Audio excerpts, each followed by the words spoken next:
ఈ కట్టడం వెనుక ఉన్న రహస్యమేంటో తెలుసా? కంప్యూటర్లు లేవు, కనీసం కాగతం మీద ప్లాన్ కూడా లేదు. కానీ 800 ఏళ్ల క్రితమే ఒక అద్భుతం సృష్టించబడింది.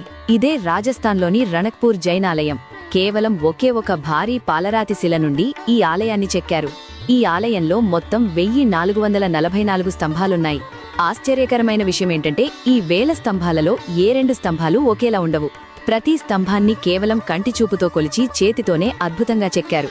సిమెంట్ లేదు, స్టీల్ లేదు, కేవలం రాళ్ల మధ్య రాపిడి, సమతుల్యత మరియు గణిత శాస్త్రంతోనే ఈ భారీ ఆలయం నిర్మించారు. 90 టన్నుల బరువును మోసేలా 20కి పైగా డోమ్స్ అద్భుతమైన ఇంజనీరింగ్ టెక్నిక్తో నిర్మించారు.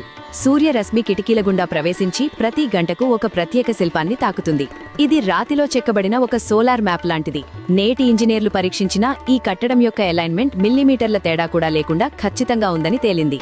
ఈ అద్భుతాన్ని రాజులో లేక చక్రవర్తిలో నిర్మించలేదు. పవిత్రత కోసం నిరంతరం శ్రమించిన జైన్ సన్యాసులు మరియు కళాకారులు 50 ఏళ్లపాటు కష్టపడి దీనిని నిర్మించారు. 8 శతాబ్దాలైనా ఈ కట్టడం చెక్కు చెదరకుండా, ఒక్క అంగుళం కూడా కదలకుండా అలాగే ఉంది. మీరు ఆధునిక మెషిన్లను నమ్ముతారా, లేక మన పూర్వీకుల అద్భుత హస్తకళను నమ్ముతారా? మీ అభిప్రాయం కమెంట్స్లో తెలియచేయండి.